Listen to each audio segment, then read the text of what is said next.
Bom, pessoal, está começando agora mais um episódio do 50 a Mais, um podcast voltado para quem tem mais de 50 anos. É um manual prático para você sobreviver ao século 21, 22, 23, 24 e por aí vai. Hoje nós temos convidados especiais, Doc Nós Atuí. temos 2 convidados especiais, 2 médicos geriatras. O pessoal de 50 anos já está assustado, falando o que eu tenho com isso, não tenho nada a ver com geriatra, porque geriatra é médico de velho, mas nós vamos dissecar um pouco melhor esse assunto. Nós temos aqui a doutora Teodora Karnakis, que é uma geriatra de mão cheia, minha médica. E também o doutor Venceslau Coelho, geriatra também, estão aqui conosco para responder todas as dúvidas para quem tem mais de 50 com relação à saúde e com relação a esse cuidado tão necessário quando a gente passa daquela fase aí dos entas, né, dos ENTA 1, ENTA 2. Queria começar conversando com os doutores. Eu acho que tem a primeira pergunta que é óbvia. É. Com quantos anos uma pessoa precisa procurar um geriatra? Essa é boa ou não? Essa é boa. E tem uma complementação Acho boa que você também. pode responder, Venceslau. Então, você começou falando assim, responder todas as perguntas ou aumentar o número de perguntas, né? Às vezes as pessoas ficam com mais dúvidas depois de uma sessão de debate.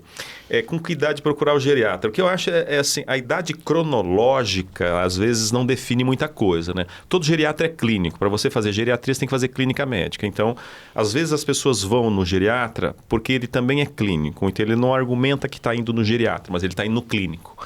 E você acaba atendendo a família, né? Então, é muito comum que o geriatra atenda a avó, os pais e os netos, né? Eu faço isso, eu acho que a partir dos 18, 20 anos eu me sinto mais seguro do que abaixo dessa faixa etária. Então, como clínico, você acompanha o paciente, mas o seu conhecimento de geriatria ajuda, às vezes, a convencer as pessoas a se cuidarem melhor, né? Então, acho que isso é importante. Respondendo objetivamente, aqui a partir de que idade? Eu acho que o geriatra faz diferença a partir dos 80, né? Ainda mais hoje que as pessoas estão com um envelhecimento melhor, eu acho que é a partir dos 80. O que você acha? Eu vou discordar um pouco, não muito, mas vou discordar um pouco. Eu acho que quando a pessoa começa a se preocupar numa prevenção de um processo de um envelhecimento, quando começa a olhar para isso, é o momento dela começar a pensar. Será que eu preciso? Como é que eu vou programar o meu envelhecimento? Então, pode ser esse o momento que eu vou buscar um clínico geral que tenha essa visão de programar junto a você o seu envelhecimento. 80 é uma idade onde a gente vai pegar um indivíduo com muito mais complexidade do ponto de vista de número de doenças ou medicações, né? Mas a ideia é que a gente consiga, e eu sempre brinco isso com os meus pacientes, é que o meu papel é gerenciar a sua saúde e fazer você chegar aos 80 ou 90 ao máximo que a sua idade permitir, né? Funcional, ativo, independente, com autonomia. Então, para isso, a gente tem que começar, acho que talvez não é procurar um geriatra, mas se programar de como eu vou envelhecer, eu acho que você tem que começar bem antes. Não dá para você pensar nisso quando eu tiver com 80 anos, né? Eu tenho que começar a pensar nisso um pouco antes. Eu acho que tem aquela ideia, né, de você ter uma reserva financeira, mas ninguém pensa muito na reserva de saúde, né? A reserva de saúde começa bem antes, né? Acho que tem isso também. E hoje a gente tem mais avós do que netos no Brasil. Está mudando muito rapidamente essa estrutura demográfica brasileira.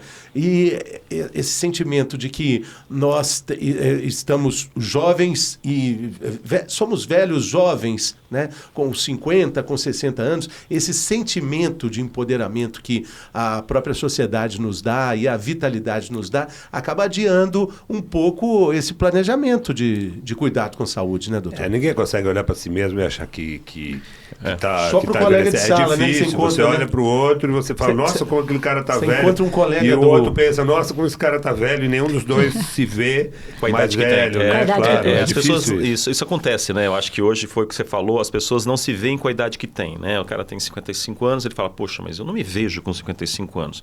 Há 30, 50 anos atrás, 55 anos já se aproximava da morte, né? Pela própria definição lá atrás. Agora, 60 anos, 70 anos, 80 anos, você pergunta para as pessoas aos 80 anos, ela fala, não, vou deixar isso para quando eu ficar mais velho. Então, aos Mesmo com 80? Com 80 anos. Não, vou deixar isso para quando eu ficar mais velho. Agora não. Então, as pessoas, cronologicamente é uma coisa. Agora, funcionalmente ou com controle de doenças ou aproveitando a vida é outra coisa. Né? E o que você acha que um cara com 50 precisa fazer para chegar legal aos 70, 80? Qual que é o que ele tem que depositar no banco da vida, já que a gente falou aí que fez um paralelo com a economia? Qual é o depósito no banco da vida? Eu acho que a tríade começaria por alimentação saudável, atividade física e controle do estresse. Né? Acho que aí a gente vai acrescentando coisas e... Esse controle do estresse... Essa é a pior Não é parte. fácil. Essa é a pior parte. Vai fazer o quê? Não se estresse, hein? Mas... Não, todo mundo vai se estressar, né? Eu acho que eu estava lendo um texto que dizia que o equilíbrio não existe. É sempre uma busca. E ela dá um exemplo que você está andando de bicicleta, se você parar de pedalar, você cai. Se você pedalar só de um lado, você não anda. Se você pedalar só do outro, não anda. Então, a busca do equilíbrio é uma coisa que sempre vai ter. E o controle do estresse depende de cada um, né? Tem gente que tem uma válvula de escape, tem um mecanismo. Não, eu corro. Eu só tiro o meu estresse quando eu corro. Tem gente que diminui o estresse quando vai pescar. Aí é cada um que lida com o seu estresse, né? Eu acho que consideraria assim, a gente quando olha para o indivíduo que está envelhecendo e quando você está novo, quais são os fatores que vão marcar? Obviamente que todo mundo já sabe que a atividade física é importante, que comer é importante, mas perder tempo reforçando isso e mostrando, porque é difícil de você mensurar o quanto isso tem de impacto, mas isso tem um impacto que é indubitável. Mas tem um dado interessante, eu tenho um trabalho que fizeram na Europa, com mais de 30 mil idosos acima de 80 anos, e tentaram marcar quais eram os marcadores daquele indivíduo que envelheceu bem, que falava que teve um envelhecimento bem sucedido e estava realizado, né? O primeiro marcador era o indivíduo que tinha relações sociais. E aí não é só o cara que casou e que fez família, mas que se relacionava, que tinha amigos, que tinha convívios, né? Então, que tem um suporte de pessoas ao lado.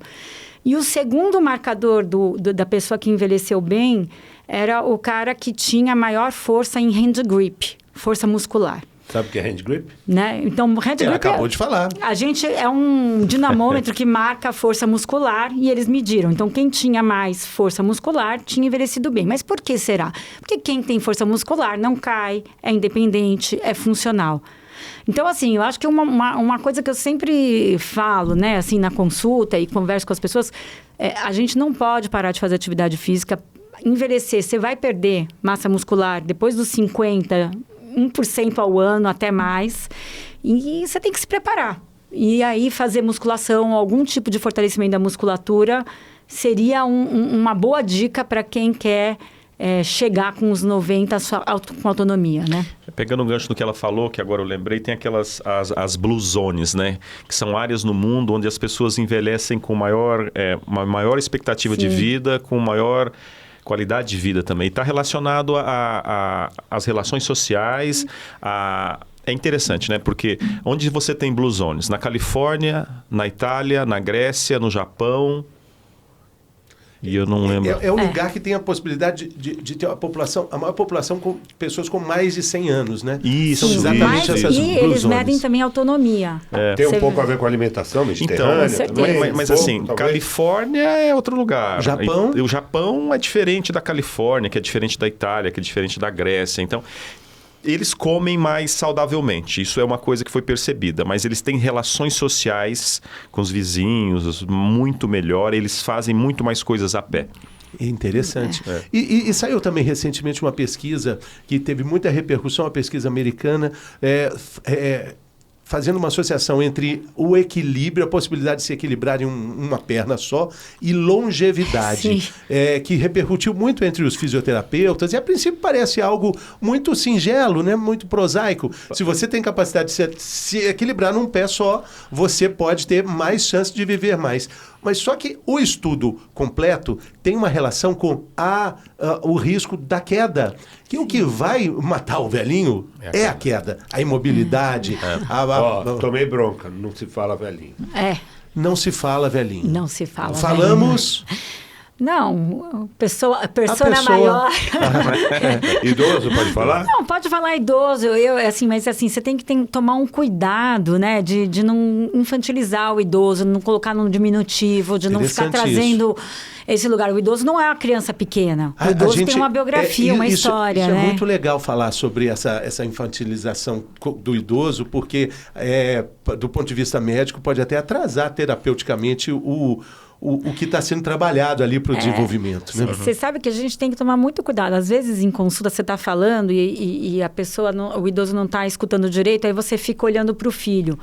Via de regra, o idoso fica muito irritado com isso, porque ele quer que você fale com ele, entendeu? Então, assim, ele tem que participar, ele quer ser ativo no seu cuidado. E não dá para você ficar achando que ele não vai tá presente, ele tem uma história, ele é alguém, ele tem uma biografia, ele não quer ser infantilizado, ele não quer estar a parte da sua tomada de decisão, né? Isso é bem interessante, porque assim, às vezes as pessoas vão perdendo a funcionalidade, né, física, a dificuldade para andar, para fazer as coisas, mas a cognição está preservada. Ela consegue. E aí se coloca junto um cuidador, um acompanhante. E este, movido por boa fé e boa ideia, começa a infantilizar, me dá o bracinho, ó o comprimidinho, vamos pôr a blusinha. Então, tudo que é diminutivo, isso é regra. Diminutivo para o idoso é infantilizar o idoso. É interessante. Agora, só voltando para a queda.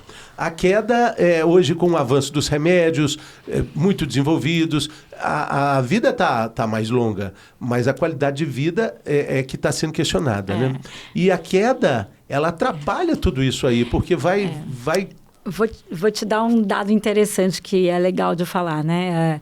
A queda é um dos únicos CIDs que pertencem à especialidade de geriatria, né? Assim, por exemplo, se você tem pneumonia, é o CID do pneumologista, ou se você tem hipertensão, é da cardio, e assim vai, né? O CID é aquele código de doenças, e quedas é o único CID que pertence à nossa especialidade, né, Vinícius?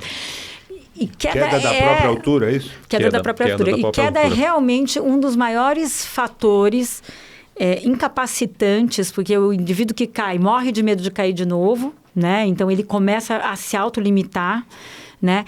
E que acaba atrapalhando tudo, porque na hora que você cai, que você faz uma fratura, você vai ficar acamado, você vai ficar mais parado, e aí você perde mais massa muscular, e é uma bola de neve, né? É um ciclo vicioso. Então, a prevenção de quedas realmente é uma das nossas maiores bandeiras, e está relacionado com o que eu tinha falado, força muscular. Por que a pessoa que fica com um pé só, né? Eu recebi um recadinho aqui da nossa produção que essa pesquisa não foi americana, é do Reino Unido e uma clínica de fisioterapia do Rio de Janeiro.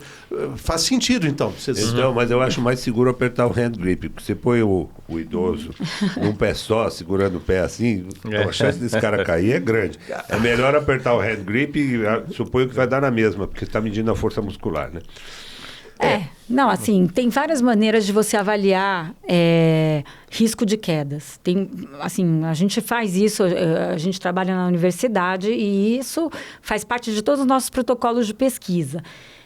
Isso é um termo, assim, o que mais a gente usa hoje é fragilidade. É você definir quem é o indivíduo, se ele é vulnerável, se ele é frágil. E aí, quais são as medidas? A gente pode tentar avaliar a fragilidade do ponto de vista de capacidade mental, cognitiva, do ponto de vista de número de doenças, do ponto de vista de número de medicações, né? Porque as medicações, elas trazem interações medicamentosas, pioram o paciente, então a gente tem que olhar.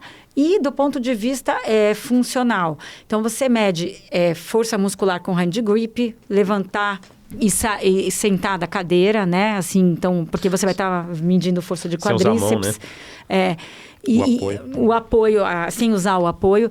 Então, essas são várias maneiras de você fazer, avaliar o indivíduo com mais idade, com o idoso, e definir os riscos que ele tem nos seus diversos lugares e aonde você vai ter que gerar intervenção, né? Queria voltar nesse assunto da queda, até porque assim, existe o Dia Mundial de Prevenção de Quedas, né? É uma coisa extremamente importante prevenir quedas. A gente considera que a pessoa mais velha não pode cair. Ela não pode cair porque você nunca sabe o evento que pode ser catastrófico depois de uma queda. Bater a cabeça, um coágulo, uma fratura e tudo. E as quedas, elas mostram ou uma fragilidade, que aquilo ali já significa que ele está mais frágil. E é diferente, né, para nós, quem cai dentro de casa de quem cai na rua. Quem cai na rua é um indivíduo mais mais rígido, entre aspas, mais forte, porque ele se expôs indo para a rua. E o indivíduo que cai dentro do banheiro, por exemplo, que é onde mais cai, é um indivíduo mais frágil. E uma coisa que a gente tem percebido, na realidade, eu vi isso num texto, é o tempo que que o idoso ficou no chão faz diferença. O tempo que ele demorou para levantar. Tem uns que não levantam, de tão frágil que eles estão, não levanta o pé. E aí você começa a mexer no ambiente, né? Fala, olha, esse tapete é de risco, aquele móvel ali não deve estar lá, o cachorro, quantas pessoas caíram porque o cachorro pulou em cima para brincar. Então, isso. E hoje tem uma questão que é... Muitas coisas da tecnologia, né, na área da medicina estão voltando para a queda. Ou você usa uns coletes, existe um colete que ele consegue perceber a queda e ele infla. Né? Existe o relógio, existe uma plataforma que é a Tech Balance, que você consegue também perceber o risco de queda das pessoas. Então tem muita coisa voltada para evitar de cair aí. Então, uma das coisas pelo que vocês estão falando, uma delas é a força muscular. Então, você fazer um tipo de exercício que desenvolve tua musculatura, que preserva a massa muscular, especialmente em membros inferiores, que ajuda você a ter equilíbrio e não cair, te dá qualidade, te dá autonomia. Confere? Segunda coisa, alimentação. Se você ficar gordo, obeso, você vai ter dificuldade de fazer atividade física e tal. E agora, o que eu não consegui entender muito é o estresse. Ela falou sobre as relações humanas e isso, aquilo. Eu acho assim, todo mundo tem algum nível de estresse. Tá. Né? Você tem estresse, ansiedade, todo mundo tem algum nível. Algumas pessoas, elas vão envelhecendo e elas vão se tornando mais ansiosas. Por quê? Porque, principalmente a mulher é mais ansiosa que o homem. Enquanto as pessoas são mais jovens, você tem a casa, o marido, a esposa, os filhos, você tem os pais, precisa cuidar. Então, você tem onde pôr a ansiedade. Né? A ansiedade melhora a atenção, melhora o estado de alerta, faz com que você foque melhor. À medida em que você vai tirando coisas da sua vida, a ansiedade vai ficando presente, você tem que direcionar em alguma coisa também, né? Então, lidar com a ansiedade, lidar com o estresse. O que é estresse? Por exemplo, uma mãe é ligar para o telefone do filho e o filho não atender. Para um filho é ligar para o telefone da mãe, agora idosa, e ela não atender. Você já começa a pensar que caiu. Outra coisa o ansioso, ele é um controlador, no fundo. Né? Ele precisa ter certeza de que as coisas vão acontecer. E quando isso não está dentro de uma programação, você pode perder um pouco isso aí. Fica ansioso. Por exemplo, vai ter almoço de família no domingo. Uma senhora que é quem vai organizar isso, ela já começa a ficar preocupada na terça. Então, é a ansiedade que faz com que ela organize. Mas tem um nível de ansiedade que é saudável e tem um nível de ansiedade que passa a ser prejudicial. O estresse também. Quando as pessoas fazem academia, o músculo é estressado para que você ganhe massa muscular, no fundo. Mas tem um nível saudável de estresse do músculo para que você não se machuque. É a mesma coisa quando você fala em sobrecarga do trabalho, sobrecarga dos cuidados com a família, essas coisas. Então, por exemplo, a idosa se preocupar com o almoço pode ser uma coisa que gere ansiedade nela, mas, por outro lado, gera uma relação humana, porque ela vai ter que ligar para encomendar, para saber, para limpar, para ver quem vem, quem não vai, que toalha vai usar e o que ela vai fazer.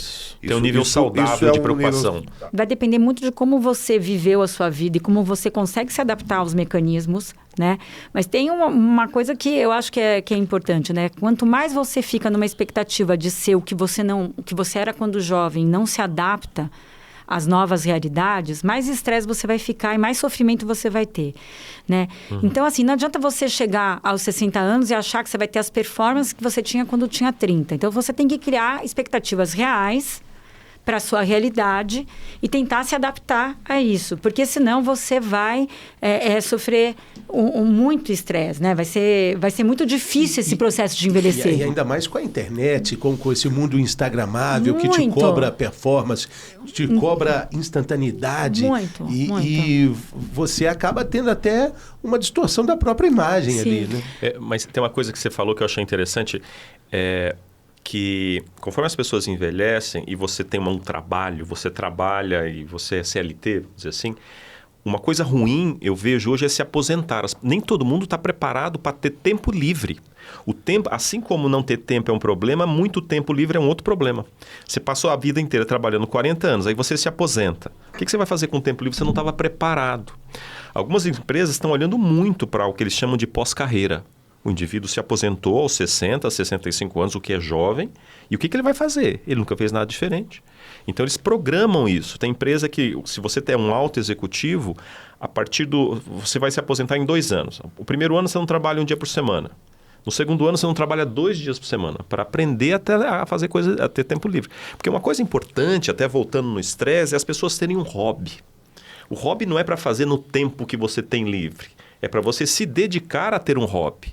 E quando você conversa sobre hobby, as pessoas não têm clareza. Elas gostam de várias coisas, mas ela fala, olha, eu me dedico a isso. Eu me dedico à fotografia, eu me dedico à pescaria, eu me dedico à pintura, a escrever. As pessoas precisam, sabe, no fundo, assim, conforme elas envelhecem, talvez tenham algum hobby. Eu acredito muito nisso. É muito, muito interessante. Muito se fala sobre essa ginástica para o cérebro, essa plasticidade do cérebro que vai ser muito importante depois de uma idade mais avançada. Aprender uma língua, aprender um instrumento. Isso é super... Tem um conceito interessante também que não é tão 50 mais, mas ele se adapta a qualquer idade, que é o lifelong learning. Aprendizado ao longo da vida. Aprendizado ao longo da vida não é que eu paro aos 60, é ao longo da vida mesmo. Então hoje, cada vez mais, não é você ter um diploma e pendurar na parede. Você sempre tem um interesse pelas coisas. Ah, eu sou médico, mas e se eu estudasse história, porque eu gosto de história? Ah, e se eu fizesse curso de pintura? Você vai aprendendo. Isso é muito interessante. Nunca é tarde para o cara aprender uma coisa nova. Nunca. Cada vez mais vocês consideram e que isso é bastante saudável para a saúde saudável. mental? Muito, assim. E cada vez mais você vê casos isolados que estão menos isolados, que é pessoas aos 80 se formando, aos 77 buscando uma segunda profissão, sabe? E aí a gente controla o estresse e aí a gente evita o terrível Alzheimer. É uma forma de prevenção. Então, essa é outra pergunta que eu quero fazer. Dá para saber mesmo que vai ter Alzheimer, que não vai? Então, essa é uma pergunta bem difícil, bem capciosa. Eu sei, eu fiz de propósito. Eu não quero saber. Então você tem que saber, assim, a gente faz o diagnóstico de uma doença que a gente tem um tratamento bastante eficaz. A gente tem como prevenir. Infelizmente, o Alzheimer não tem um tratamento extremamente eficaz que a gente possa pegar e falar, olha, então você saber aos seus 40 anos que você tem um gene, que você vai desenvolver o Alzheimer ou que você tem alguma alteração, talvez isso vai trazer mais estresse do que um benefício. É o que o doutor falou, ele não quer saber. Não, então, tudo bem, mas uma coisa é eu não querer saber, outra coisa é existir um método nesse momento. Existe um método que dá para saber se geneticamente se tem essa tendência? Existem algumas alterações genéticas que marcam. Tem alguns marcadores. Mas isso é pesquisa ainda. As pessoas, você não pode pedir para o seu médico, por exemplo, fazer isso, sabe? Então, porque... Existem alguns testes nos Estados Unidos, o pessoal vai para lá, faz, pega fio de cabelo, fala tudo que você vai ter. A gente realmente não é... Eu realmente não recomendo isso. Não somos a favor desse tipo de... Oi? O mesmo com relação ao Parkinson? O Parkinson pode acontecer em alguns momentos na vida, né? Você vê que tem Parkinson que acontece em pessoas mais jovens, mas classicamente, ele vai aparecendo ao longo da vida, com as pessoas mais velhas.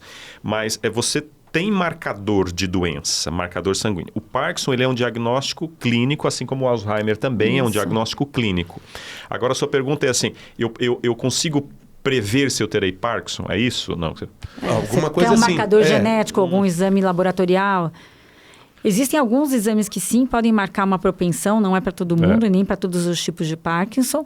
Mas, mais uma vez, assim, você saber que você vai ter uma doença neurodegenerativa, progressiva, que você não tem cura, é muito questionável. A gente discute muito isso. Né? E tem medidas preventivas que, assim, o que está relacionado ao desenvolvimento de uma doença degenerativa como o Alzheimer. Existem fatores genéticos, mas não são só isso. E a gente sabe que estudar é um fator protetor, diminuir o estresse, você cuidar bem da sua alimentação. Então, assim, o que a gente tem que investir? Parece que é um papo meio bobo, todo mundo sabe disso, mas você tem que perder tempo isso na consulta, você tem que tentar trazer cada vez mais, e a gente falar cada vez mais na mídia e em todos os lugares o quanto isso é importante. O problema é a gente falar o quanto isso é importante e não trazer uma estrutura, porque não é fácil, né? Você está com 60 anos, 70 anos e falar, olha, come desse jeito, faz atividade física desse jeito, né? Você começar a ditar regras. No entanto, essa capacidade de você olhar para o indivíduo e falar para ele que ele tem possibilidade de se adaptar, que com 60 anos você tem aí uma expectativa de vida de 30 anos e que você pode escolher como isso vai ser, né? Exigindo recursos para isso, mas às vezes recursos que são menores do que a gente pensa, não são tão grandes assim, né? Então, na hora que você consegue trazer isso e convencer a pessoa, há uma mudança. Isso é muito bacana, né? Então, eu acho que esse é um trabalho que a gente tem que realmente tentar reforçar, né? E sabe o legal, essa matemática que você está falando aí, doutora? Porque você tem 50, aí o médico te dá uma chamada e fala, é preciso planejar os próximos 30, que anos certamente vida, são os seus últimos anos de plenitude. Porque depois dos 80, o que vier tá no lucro, mais ou menos assim, né? Aí você olha para trás e pensa, poxa, quando eu tinha 20... eu também poderia ter feito essa mesma perspectiva. Mas seria muito mais simples, né? Os 30 anos que passaram para eu chegar até os 50, né? Por aí, eles foram muito vulneráveis, né? Não existia essa preocupação. E você pensou, passou rápido demais, né? E aí, de repente... Passa rápido. Mas você acha, então, que vale a pena continuar estudando japonês para tentar evitar o Alzheimer? Eu acho que toda língua nova... É verdade que ele estuda japonês? Estuda japonês. Pelo que eu sei, estuda japonês, né? Sai de casa para ir pro japonês, né? Fluente. Qual o seu nível de japonês? Eu estou aprendendo, mas digo, só o fato de você aprender palavras novas e uma estrutura de uma língua nova é suficiente, eu acredito que é suficiente para estimular meu cérebro a ponto de me ajudar a ter menos demência no futuro. Mas isso é uma questão que eu estou abalizando com vocês, porque vocês são especialistas. O que eu percebo, às vezes, por exemplo, assim, quando você fala em genético, Alzheimer, é o mínimo do mínimo, sabe? O componente familiar da doença de Alzheimer é a exceção, assim, não é como as pessoas falam, não há. Por exemplo, minha avó teve Alzheimer aos 90. Não, isso não tem componente familiar. Teve aos 80, também não teve componente familiar. Assim, quanto mais, o fator de risco principal é você viver. Quanto mais tempo você viver, maior é o risco que você ter. A vida é a coisa que mais mata no mundo, né? Ela mata de 10 em 10. Né? Tem 10, morrem os 10. Não tem erro. Eu acho assim, nós 4 aqui escapamos das doenças da primeira infância. Escapamos das doenças da segunda infância, dos cânceres da terceira infância. E estamos avançando nas outras doenças e nos outros cânceres. A ideia que hoje eles falam assim, é você compactar o aparecimento das doenças numa fase mais avançada da vida. Então, se você tem o seu diabetes apareceria aos 50, aos 60, a atividade física, a alimentação saudável, você empurra ele para aparecer aos 70, 80 anos. Você passa maior tempo de vida sem doença. Agora, tem outra questão também que divide um pouco as opiniões com relação à reposição hormonal e à continuidade dessa vitalidade, né? Vamos já pedir para mudar a cor da... Vamos. Nós vamos mudar a cor da cortina para vermelho, porque a gente vai falar agora sobre assuntos mais poderosos. Essa questão da reposição hormonal, ela é bastante controversa, mas o problema... Eu acho que eu digo o maior problema é você fazer isso de maneira não... assim, sem um médico adequado. E virou um modismo, né? Então, as pessoas, né? Se você buscar... Todo mundo tem medo de envelhecer, né? E aí existe... O homem sempre buscou o elixir. Se você vê as fotos antigas, gravuras, é sempre aquela coisa do medo do velho e o elixir e as consequências que o envelhecimento vai trazer. E nesse contexto, a mídia, infelizmente, atrapalha muito, porque ela vende a imagem, né, uma imagem de pessoas que não são reais e aí a gente quer achar que todo mundo vai ter que ser assim. Então, aí as pessoas começam a criar uma ansiedade de que elas precisam ser assim. E vem a reposição hormonal. Se você perguntar para mim, você é contra? Eu falo isso em consulta, eu não sou contra. Mas você tem que ter muita segurança para fazer. Por quê? Se você repor inadequadamente, você vai... fazer com que o indivíduo tenha doenças como câncer. E, infelizmente, esses chips hoje, o chip da mulher loba... A beleza. Da beleza, o chip da alegria, da felicidade. Você coloca o chip ou uma reposição mais agressiva de testosterona, ou até hoje, infelizmente, pessoas fazendo, né, tratamentos com reposições de hormônio de crescimento.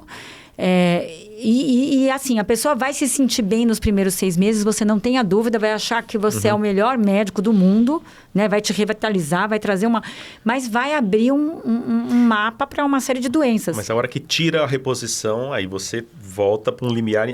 Inferior até do que você estava. Inferior. Você repor numa deficiência, você repor de uma maneira, assim, fisiológica, né? Eu não sou contra. A mulher, eu sou a favor da mulher pós-menopausa repor, desde que a gente consiga ter um segmento da mama dela, saiba bastante os riscos do desenvolvimento de um câncer de mama, de um câncer de endométrio, para o homem também, para o câncer de próstata. Então, eu até oriento reposições, acho que tem benefícios desde que insuficientes, né?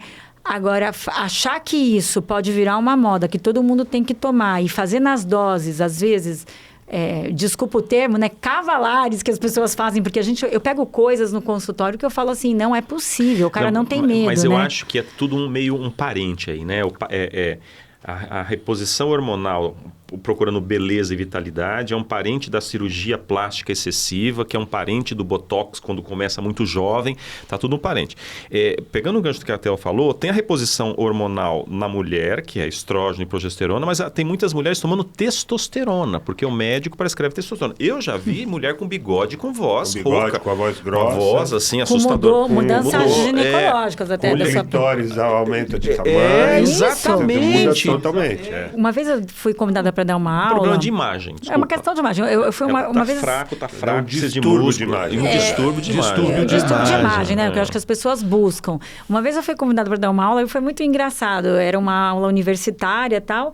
Terapias anti-envelhecimento. A visão do geriatra, a visão do cirurgião plástico e do dermatologista. Aí eu peguei e coloquei uma foto de uma idosa que eu achava muito linda e que envelheceu legal e que ela tinha feito botox, feito cirurgia, mas que estava linda. E uma da Donatella, aquela mulher que é toda retocada. Versátil, aquela mulher. E coloquei uma do lado da outra. E aí eu peguei e coloquei assim, falar de anti-envelhecimento, de terapias anti-envelhecimento, é igual falar de antigravidade.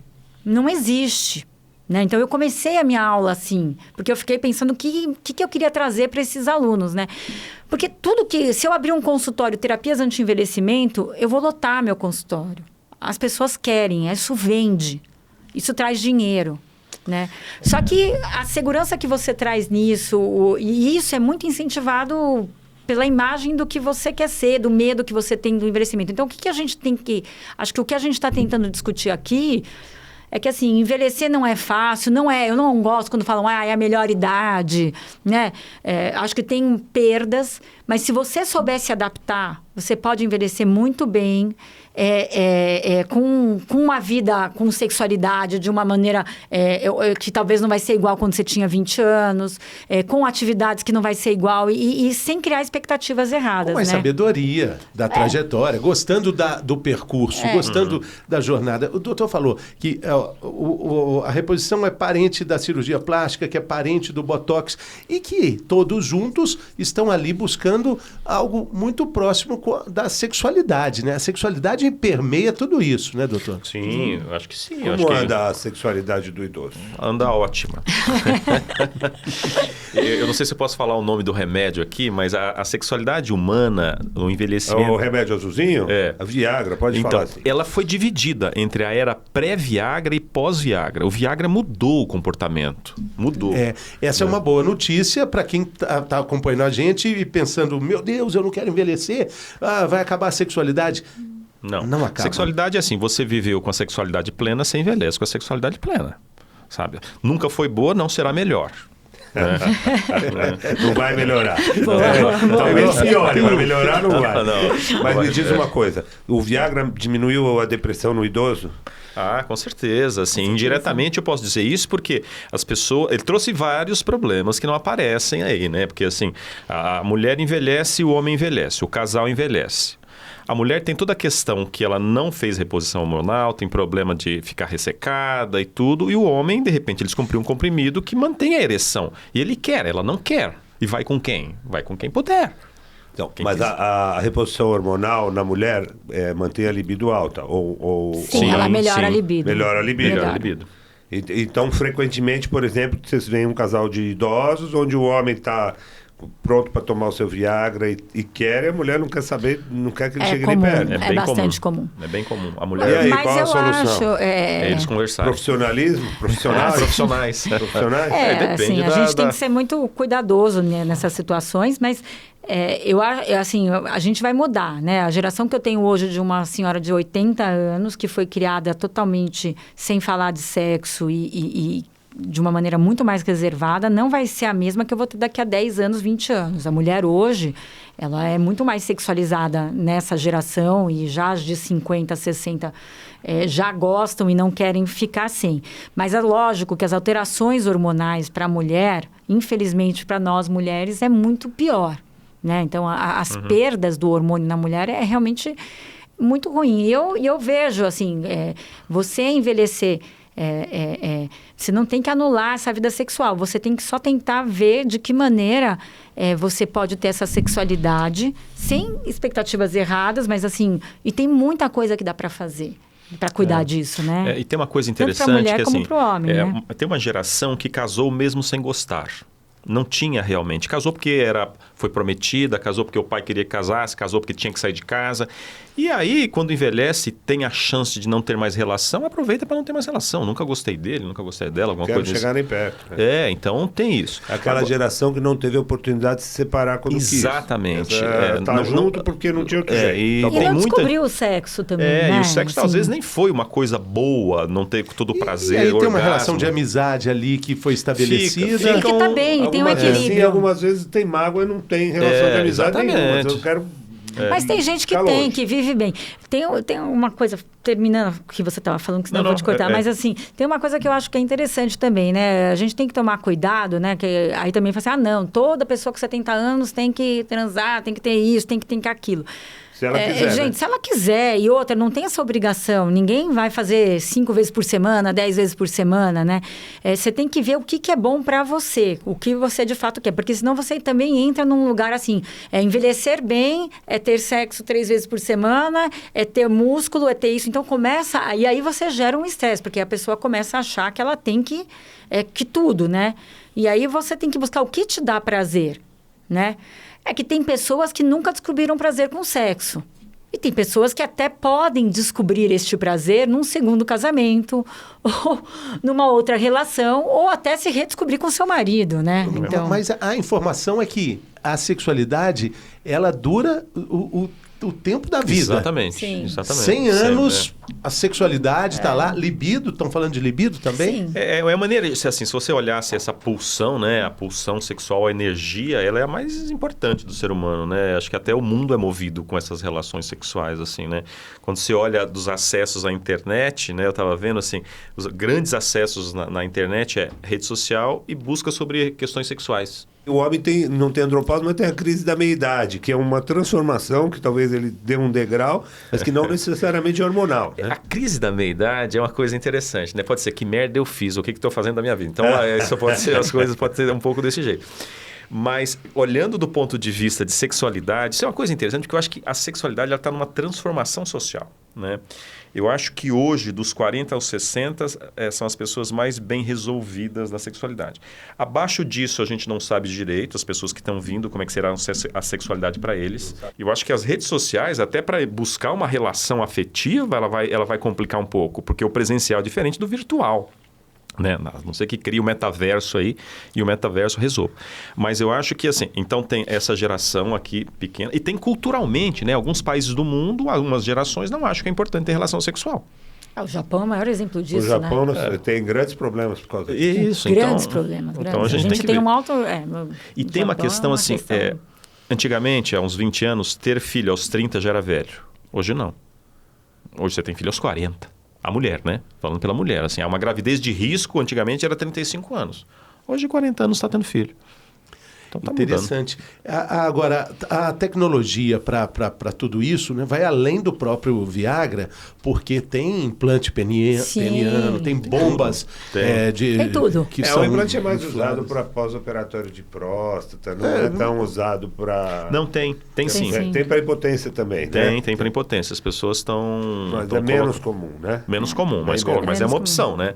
É um recurso. É um recurso. Você tem aquelas injeções penianas de medicamento. Paveirinha. Então, Então, é preciso... Tudo isso vai para a mesa quando se discute sexualidade de acordo com a própria perspectiva da vida do paciente, né? E tem uma coisa interessante que às vezes o médico não está preparado para discutir a sexualidade do paciente quando ele puxa o assunto. Sim. Sabe? Então, assim, tem médicos que não se sentem à vontade, está o casal sentado, o marido e a mulher, e eles começam a puxar o assunto. Assim, doutor, eu tô perdendo a ereção, eu tenho uma ereção parcial, e o médico às vezes não sabe como lidar isso, né? E se perguntar uma coisa importante também é sobre brinquedos sexuais usados na terceira idade. Aí então você condena, né? Queima na fogueira, né? Então, mas é uma coisa natural, tá cheio de sex shop. São Paulo, qualquer esquina tem um sex shop, por que você não pode abordar isso, não é verdade? Tem que usar o que for necessário para ser feliz. Esse é o ponto. É difícil falar isso no consultório? Eu confesso que quando eu me formei, eu sempre falo isso, né?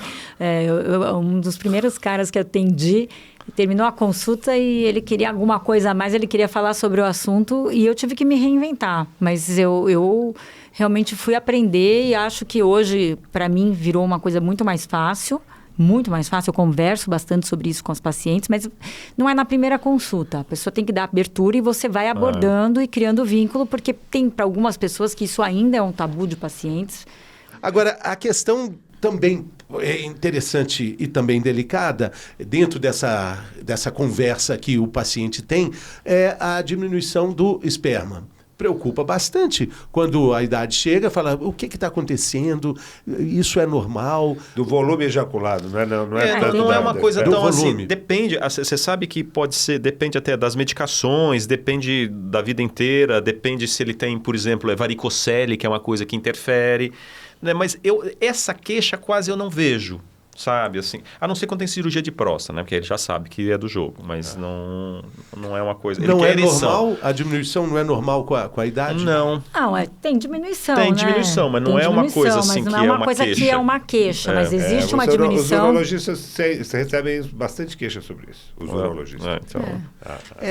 Aquela estética da pornografia, que aliás é outra coisa que também está permeando tudo isso aí, né? Sim. Esse padrão fálico, né? Essa sociedade fálica que a gente vive, claro que tem elementos o ser humano sempre consumiu pornografia, sempre, na Roma Antiga, na Grécia. Tinha os desenhos na parede. Sempre. Então a gente não inventou nada, né? A gente só pôs no papel, agora no virtual. Mas na verdade, às vezes você tem a busca, quando ela falou do anti-age, você consegue fazer com que aquela pessoa pareça mais jovem, mas ela não é mais jovem, mesmo que ela pareça mais jovem. Isso é curioso, porque não resolve nada, né? Isso. Então, a gente está olhando sempre para a cronologia, né? O parecer é uma coisa interessante, mas a pessoa tem 80 anos, às vezes você precisa lembrar ela que ela tem 80 anos para algumas coisas. Ela pode fazer tudo o que ela quiser, mas se exponha menos a risco, né?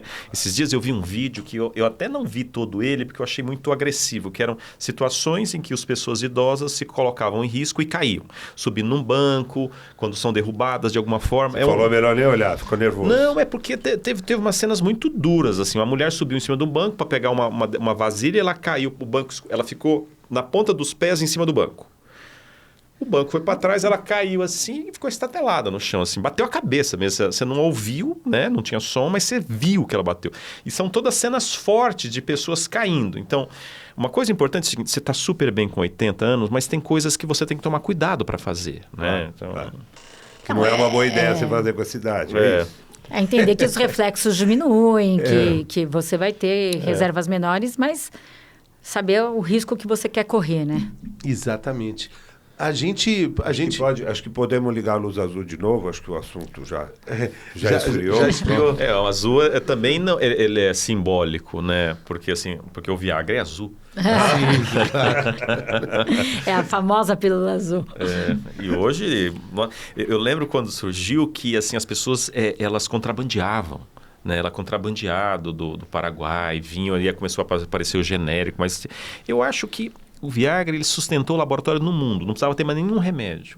Foi o remédio que mais vendeu. É Pfizer, né? É interessante que quando você olha assim, existem remédios para parar de fumar, que não faz sucesso nenhum. Existem remédios para melhorar a ereção, que é o sucesso. Né? As pessoas não querem. O parar de fumar tira o seu prazer. O Viagra aumenta o seu prazer. Bom, eu acho que Aumentou o prazer? Eu acho que... Eu queria fazer uma última pergunta para vocês. Conselho que eu quero. Que tipo de alimentação... Porque assim, eu sou médico também, todo mundo que está assistindo sabe, eu sou gastroenterologista e proctologista. E eu tenho tido dissabores muito grandes com os nutrólogos e nutricionistas. Não, pelo amor de Deus, que sou eu para falar mal de uma especialidade, uma classe médica, uma classe de profissionais. Mas a gente tem visto dietas muito malucas, com pouco consistência científica, e as pessoas buscando, e ninguém quer comer glúten, ninguém quer tomar lactose, ninguém quer... existe alguma alimentação ou algum tipo de dieta que vocês consideram mais adequada para uma pessoa com 50 anos, para que a gente tenha uma longevidade maior e melhor? É o lugar onde tem mais modismo. Modismo, porque a área que mais tem modismo é a área de alimentação, nutrição, assim, sabe? Surge uma coisa que de repente vai ser o salvador. Berinjela, não sei o que. Godberry. Um dia eu cheguei em casa, minha mãe estava comendo Godberry. Você está comendo isso? Não, porque fala que é muito bom. Eu estava comendo de colherada Godberry. É um negócio impressionante, porque... você sabe, tem aquela pirâmide alimentar americana, né, que era um dos guias do que seria saudável. Depois a Michelle Obama trocou pelo MyPlate, que seria uma coisa mais adaptada, né, porque a pirâmide era difícil de ser interpretada. Mas eu acho que o que eu acho de melhor é o seguinte: é um prato colorido. Né? É um prato colorido. Se você pegar no Brasil, do Rio Grande do Sul até o Acre, o Amapá, você não compara as alimentações. Você não compara o que as pessoas comem no Amapá com o que as pessoas comem no Rio Grande do Sul. São coisas diferentes. Você pega no Brasil, só Brasil. Então, a alimentação saudável, ela tem que ter, assim, falando do ponto de vista nutricional, carboidrato, proteína, verdura, salada... Variedades. Colorido é o legal, né? Para reforçar só uma coisa que eu acho que é legal a gente olhar... todo mundo, se você for para os Estados Unidos, você entra naquelas farmácias e é 10 milhões de vitaminas e todo mundo acha que tem que consumir essas vitaminas, né? Então, assim, a alimentação adequada e não é fácil e também não é barato. Então, ponto. Vamos entender isso também, né? Você ter uma variedade grande no seu prato, esse prato multicolorido não é fácil. E para quem vive numa cidade, no seu dia a dia, buscar isso também, a gente sabe que não é fácil. Mas as pessoas, elas fantasiam muito e vão para um caminho que elas acham que é fácil e mais rápido, dessas reposições de vitaminas... assim, e é um desespero isso, né? Então, é assim, e isso entra um pouco da medicina automolecular, que as pessoas querem um caminho rápido para ficar bem. E aí, da nutrologia, não são todos, tem ótimos profissionais, vejam bem, né? Mas que eles começam a fazer o pedido de um monte de exames e achar que vão repor 10 mil vitaminas. Aí eu só quero deixar aqui claro que essas reposições você não absorve nem 10%, gente. Então, vocês gastam milhões, vão para os Estados Unidos, voltam com a bolsa cheia de vitamina. Vai embora tudo no xixi. Né? E vai embora tudo no xixi, não é absorvido, não é funcional, não adianta. Isso já é comprovado. Então, você tem que saber tentar ter uma dieta boa, né? Dentro do contexto do que você consegue mesmo, né? Tem uma coisa interessante que fica mais evidente conforme a pessoa vai ficando mais velha, que é a comfort food, né? A comida conforto. Então, tem coisas que são muito nossas, assim, da nossa criação. Minha mãe fazia desse jeito, minha avó fazia desse jeito. Você pode estar falando de um quiabo, por exemplo, ou de uma carne moída com batata. Não é nada sofisticado, mas é o comfort food. É o que faz diferença quando as pessoas ficam mais velhas. Afeto.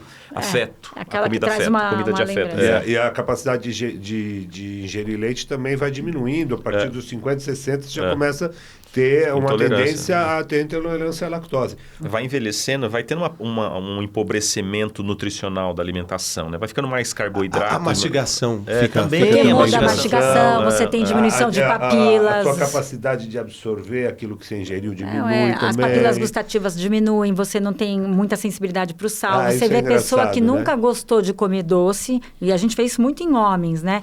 Que não comiam doces e começam a ter uma vontade mais de comer doce porque perde a sensibilidade para comida de sal e aí o gosto fica mais para comida doce, E né? aí, na vez que no momento que o indivíduo tem que tomar menos sal, porque tem pressão alta, ele não sente o sal que pôr mais sal no sal. É duro, hein? É duro ficar. Que prognóstico. Não é Meu ruim, Deus. não, gente. É só se adaptar. É a melhor Não vamos idade, falar né, mal, gente? não vamos falar E mal. tudo isso é a melhor idade. Um grande prazer ter vocês aqui. Obrigado. Valeu. Como eu disse, a Teodora é minha médica, mas eu nunca preciso de geriatra, porque eu estou muito jovem, mas Esse feto, né? Esse feto, é um feto no ambulatório.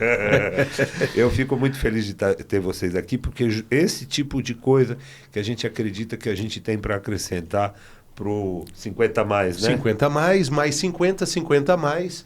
Um guia prático para quem quer chegar Ao 100. Ao 100. A Com mais de 100. autonomia e A mais de 100. independência e funcional. Dizem que a pessoa... E com ereção.